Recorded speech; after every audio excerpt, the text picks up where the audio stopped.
Hello guys and welcome back to the Motor Recon podcast. I'm your host Adam. I'm joined again today by Rob.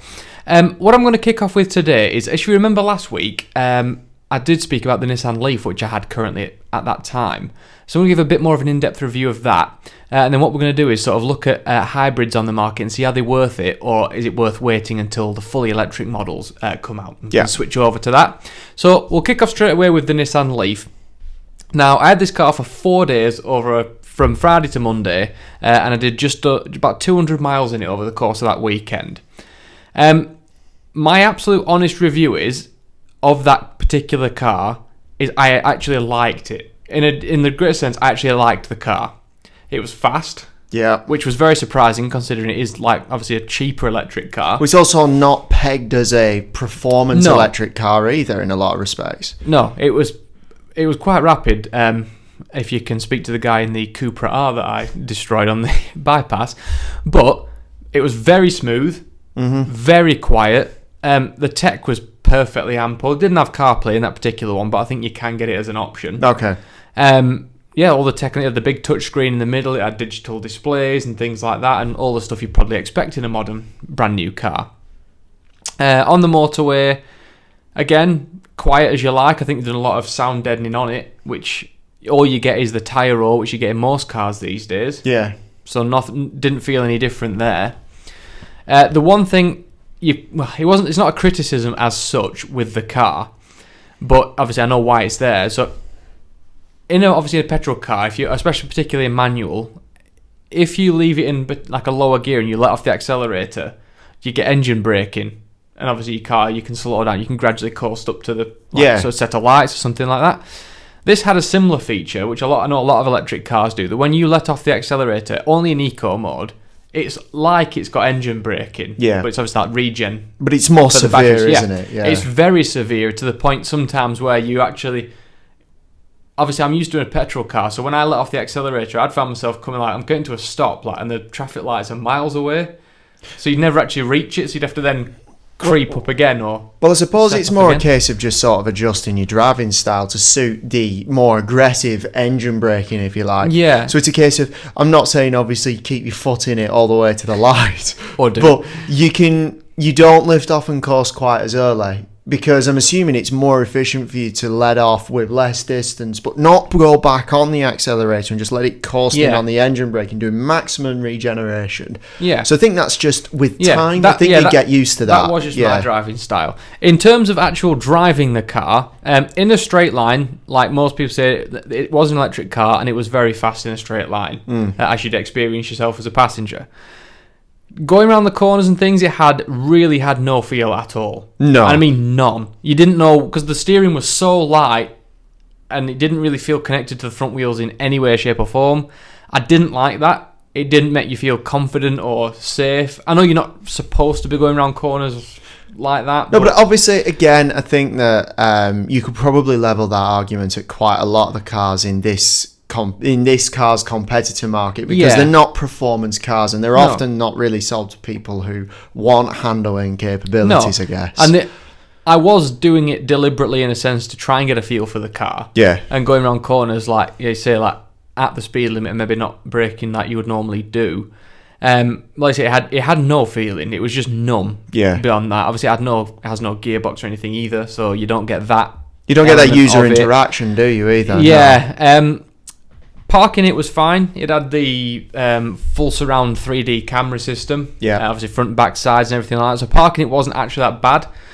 The front visibility was very good because in some ways it was good because the front bonnet, because there's no engine in there, it drops off very severely, quite quickly. You know, that's something I've noticed about a lot of electric cars. They say that that's a noticeable feature of the Jag I-Pace as well. Obviously, it's got a very stubby front end, again, because it doesn't have that traditional internal combustion engine, so it drops off very quickly at the front. Yeah, and I did notice that it was fine. Obviously, you can live with it, but if you didn't option those cameras, you often felt like you were really close to the car in front because you couldn't obviously see where the bonnet was, and you get out and you'd be miles away, or vice versa. You'd feel like you were miles away. Yeah. But you'd actually be really close. It was a bit of a strange one to get used to compared to obviously a normal car. The looks of it obviously were fine. I didn't have anything against them. I thought it looked quite pleasant, really. Oh, it's a massive improvement over the first gen. Yeah, 2 boots in a sense. I know it had the electric motor away under the bonnet. Yeah, it has the fruit as well, though, doesn't it? Yeah, it has a little front boot thing, which was kind of handy, I guess. Space inside was very good. Yes, very true. Yeah. You could sit in the back, front, whichever, in normal driving positions and have absolutely plenty of room. Interestingly, you should talk about room, though. One of the things I hear levelled at quite a lot of electric cars, I've heard this levelled at the Nissan Leaf, and I've also heard this levelled at the Tesla Model 3 as well, which is in the back. There's plenty of space, and that's fine.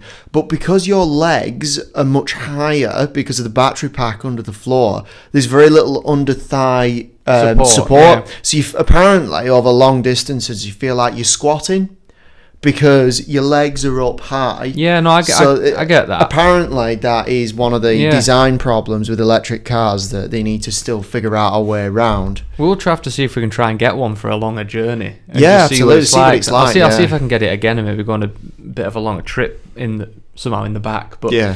So yeah, overall, pretty pleasant car. Would I buy one myself? No, I'd probably go for something in the electric market, something a bit different. Maybe a Tesla Model 3, but they are considerably more expensive. And I think that's something you need to bear in mind when we're talking about the Nissan Leaf.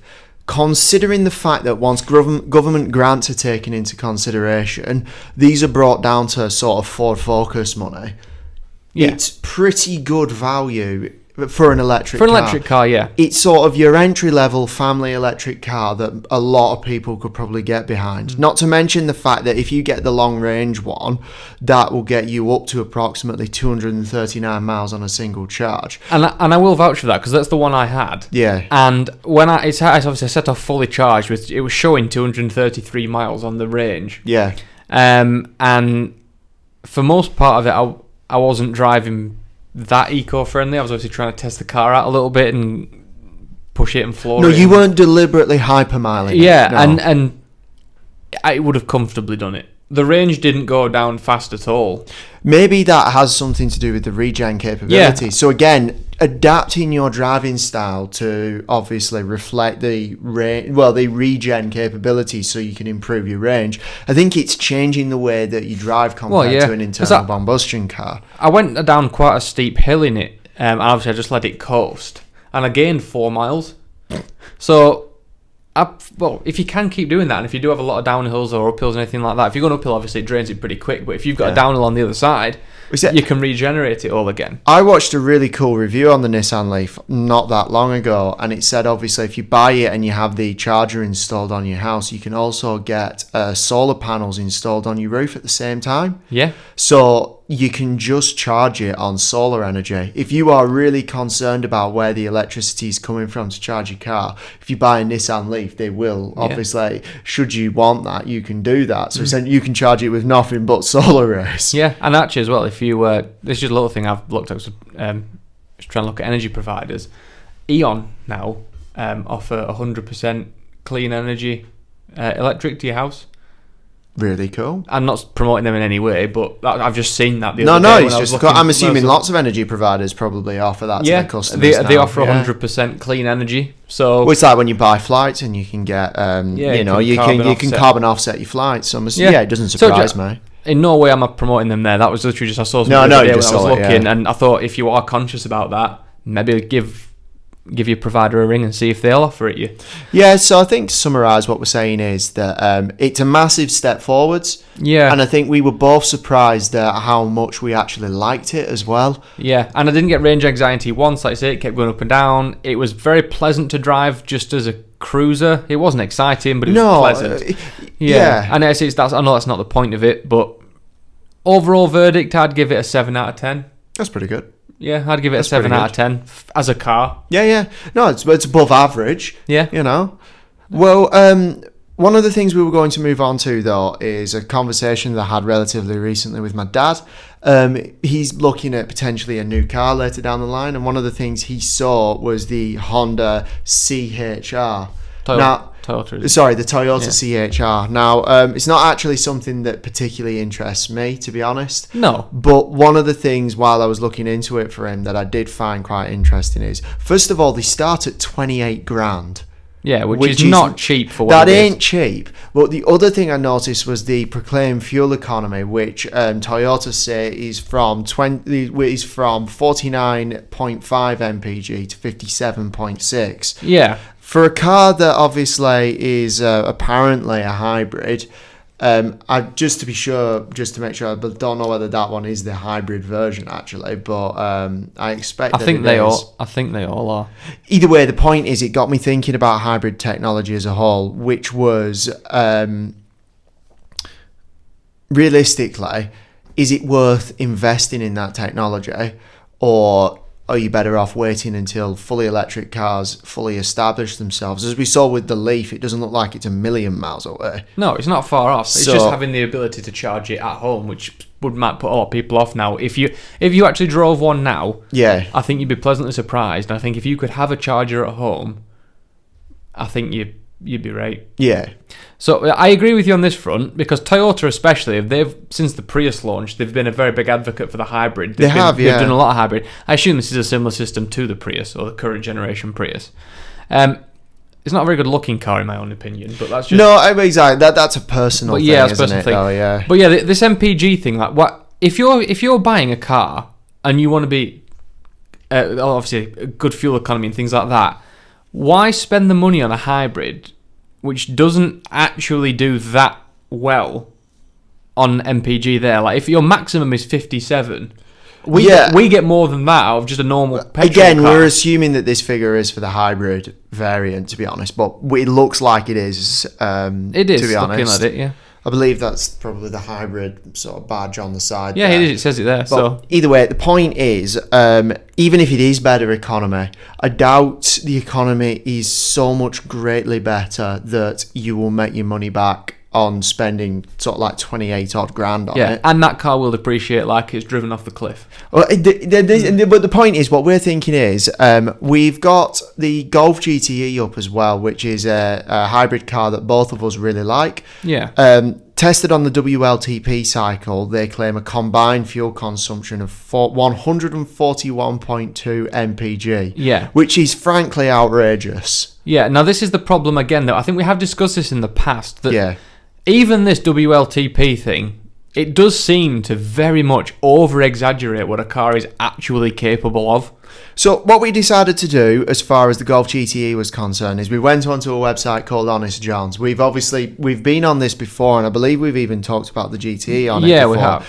But the upshot of it is, the Golf GTE with its 1.4 litre petrol engine and obviously the hybrid systems gets you, on average, a real MPG of 72.4, which is very good. Yeah. Now that, I say, if they claimed around that, and obviously this is what Honest John website is. I know we have discussed it in the past, but normal people who own these cars submit their readings.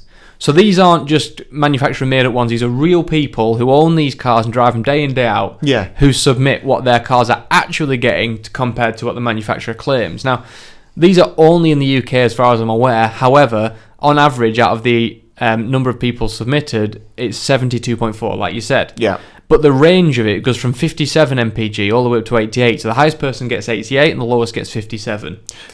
Yeah. So even 57 is not the end of the world bad. But when the manufacturer is claiming 141...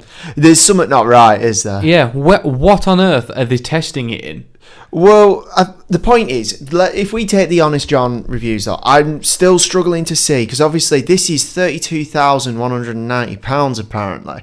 So that's a serious chunk of change. Yeah. And I don't know. One of the other cars we decided to bring up, because we both like it, is the Ford Focus. Now, this is just the ST line with a 1 litre turbo, and that gets you, on the WLTP cycle, a claimed 46.3 mpg. Yeah. So is it worth spending that extra cash on getting the GTE? Yeah, and bear in mind this is quite a highly spec'd Focus. It's nowhere the base model, and this is 24 grand. So you're already, obviously, 8.5 grand in this case. Yeah. Less. And over the course of 3 to 5 years, are you going to spend $8,500 on fuel?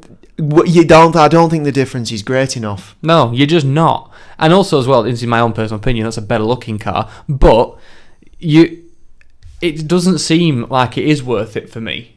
And this is the thing. For me, my gut feeling tells me if it was my money, I would spend less, get myself a nearly new small capacity petrol engine and wait it out until the transition over to whether it be fully electric or hydrogen technology happens.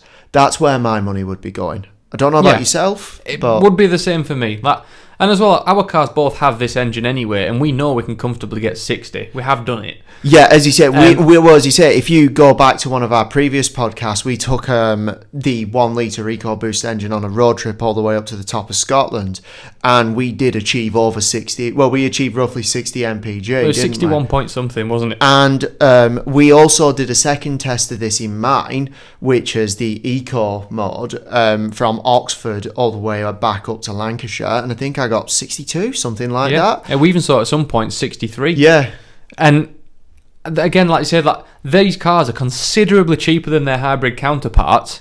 They're the same practicality inside, but they're just a hell of a lot cheaper. And I don't think, because you have to put petrol in both. Yeah, and and I don't think you're returning enough of a advantage. No, I don't agree. And also as well, just another one that we did talk about, because it's another one your dad was considering, is the Honda Civics, particularly the 5-door one, so the hatchback, again with the 1 litre engine. And this has a combined 49.6. Again, on the WLTP cycle, so it's the same one as used. And I think that compared to the Toyota, for example, is very poignant because they're roughly coming out as the same, give or take.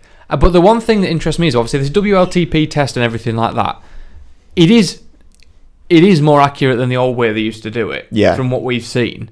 Obviously, we know that these petrol engines, my friend has a Honda Civic with that particular engine, and I know they do actually get into the 40s in MPG. Not bad. So, the petrol ones are much, much closer to the claimed MPG than the hybrid one.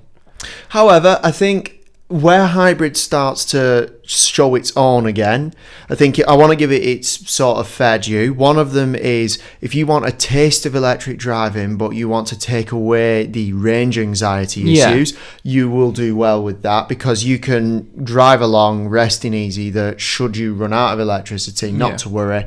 The engine will kick in. Yeah, actually, to be fair, the one example I'll always use is one of our friends, we obviously both know that one of his friends at work has a GTE, and she lives close enough to the office that she can drive to and from work in just electric mode in the GTE. But obviously then when she goes on a long trip, she has obviously you can take away the range anxiety and just kick in the petrol engine and drive it normally. So in her circumstance, that kind of works. But then why would you not just get it might be slightly more expensive anyway, but a fully electric one that has a range of 300 odd miles? Yeah. Yeah, because the GTE isn't starting out as a cheap car, as you said. No, here we're looking. The one we're 32. looking at is at 32 grand, and I have no idea what. It's from. Yeah, from 32. You could comfortably stick that up to 35, probably. I reckon you can get close to 40 if you really want to. If you tick everything. So it's a tough one for me. But however, I think in my circumstance as well, there is an argument for it to be made as well. The way that I commute into work is that there is a fair long motorway journey followed by city driving.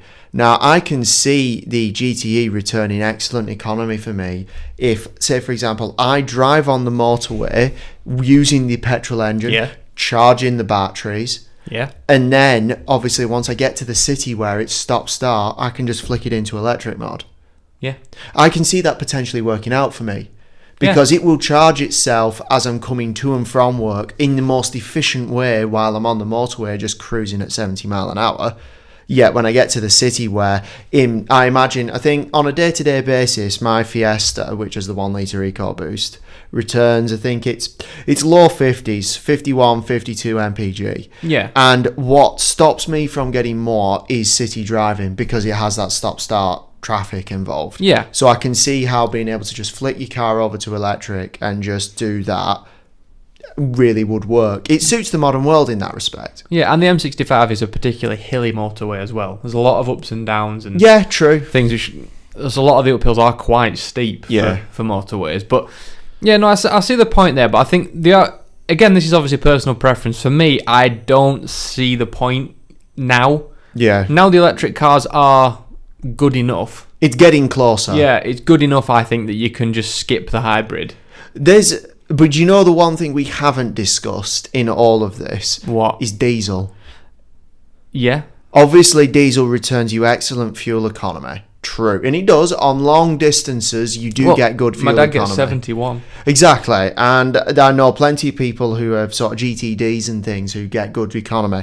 But neither of us have really considered that. And I think it is down to, obviously, the way that regulations are going. Yeah, they are very much against diesels at the moment. And the thing is, some of these more modern diesel engines actually are quite clean. Yeah. Not compared to a small petrol engine, but they are quite clean. Nevertheless, I think that Dieselgate, obviously, it ruined the reputation of it. And I think, obviously, I don't think governments will ever back down on it now. No, well, to be fair, they've already agreed that they're going to be banned by 2040. And that's the thing. I think my incentive to buy a diesel has gone by, and I don't think I'd ever do it now. I've also had that my Audi was a diesel, and filling it up is quite expensive, and that didn't even do that good MPG. That only did 55. And that's the trouble, you see. And one of the main reasons why I wouldn't go for a diesel does stem down to the fact that I think the efficient petrol engines have got so good these days that obviously the better economy that you can return in diesel is not significant enough to count, and it's more expensive to put it in at the pumps. Yeah, for instance, my dad, he has a diesel, and I think he needs one because he tows a lot. So if you're towing a lot of weight, you need the low end torque to pull, and also it is better for towing because he does 40 mpg with a Caravan on, which you're not going to do that in a petrol. No.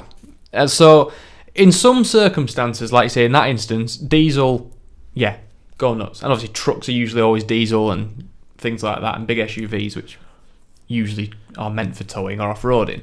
But for a family hatchback, which doesn't do any towing, I'd be getting myself the 1 litre 3-pot, frankly.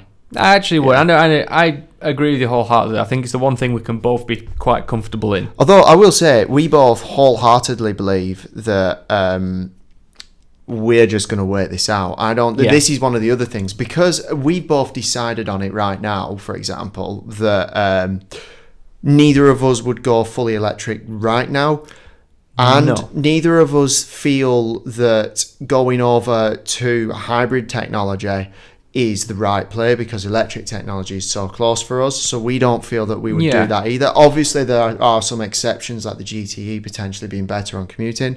But the salient fact is, I don't think either of us would put our money on the line for that. I think the next step for me is have one more blowout with a decent petrol car. Yeah. Potentially, like an ST or another ST, and then that'll be it. Then I'll keep that until the end. Whereas what I'm going to do is I'm going to ride mine out until the end. I personally have no incentive to go from my ST line to another petrol car. No. For me, it's perfectly fast enough for me. It's everything I want. Yeah, handles well, drives well. And I don't see why I would invest more money into petrol technology when the 1 litre 3-pot I've currently got returns excellent economy even by today's standards. Yeah. I don't see the point for me. I'm better off saving my shrapnel and waiting until the transition happens. No, and I think, to be fair, I might end up doing that because there's nothing wrong with my car. Do you know what? I saw a very interesting comment on electric cars as well, which is obviously someone talking about the transition over to when electric becomes the norm potentially. Yeah. And they said that this won't happen until, much like petrol and diesel cars, there is a standardized electric charging socket out on the road. Yeah, no, a standardized socket for rapid charging, which means that doesn't matter whether you go to a Tesla supercharger, doesn't matter whether you go to a Nissan garage or whatever. Yeah, it will work. It's one plug. It works for all. Because then they were arguing, and I think this is a valid argument, by the way. Say, for example, if the car companies are really keen to push their electric technology, but they're struggling to get buy-in from other companies that obviously operate fuel stations, maybe the smart thing for them to do is to almost come together in a coalition. We standardise our charging points, everyone uses the same, and we put charging points at all of our dealerships across the country. Yeah. And then it means that electric car drivers can go to any dealership and plug in and pay for the pay for the fuel. Yeah. It means that all those dealerships are making money from dispensing energy to electric car customers.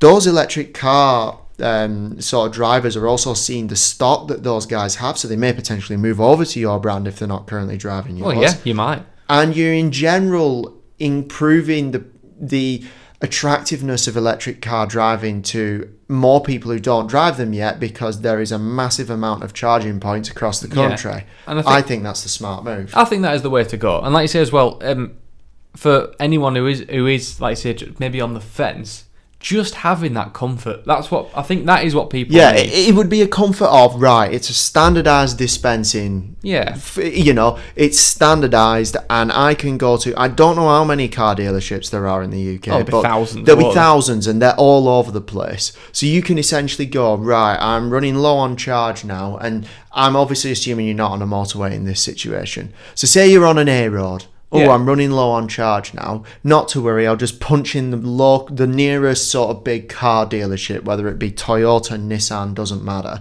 And I can go there and I can go to the charging point and plug it in and get some rapid charging. Yeah. Pay by card, just pay your debit card in. Or doesn't need like to be manned or anything. No, nice and easy. And I think that will be the future. And once it gets, and also supermarkets do it as well while people are there shopping. Exactly. That'd be a good way to do it. It lures people into shop, doesn't it? Yeah. Because we did actually discuss this the other day. If you rock up to a supermarket and you're really desperate to charge your car, and it maybe takes an hour to charge, you can do a big shop in an hour. But also the same thing is, if you're not there, you might nip into the cafe, get a brew, and then think, oh, while I'm here, I'll buy this, and this. And then you come out and they've won because they've sold you some stuff. And you've got your... You imagine it from, say, let's call it JAG's perspective. They decide to put rapid charging points at JAG dealerships, and someone is in need of charging their Tesla. And in this situation, I'm saying that there is a standardized vault, which means you can go to the JAG dealership and plug in your Tesla. So you turn up, you plug it in, well, I'll have a look around this dealership, maybe have a look at the iPace. Yeah. This seems nice. Yeah. And vice versa. Yeah. I don't see any harm in that. No, I don't. It also gives good competition, which makes everyone get a better product. Yeah, if you're as the consumer, this is great. It is always, competition is always good for consumers. So yes, in Rob's Britain, that's what it would be. Okay, well, I think that's a good place to end it. We'll wrap it up there. I hope you have enjoyed the episode. Obviously, again, all the links to social media and things are below, so you can submit any topics you want us to talk about, or anything you just have an opinion on what we've discussed. Yeah. But by all means, get in touch, and I say we'll see you again next week. Yeah, see you later, guys. See you later. Bye-bye.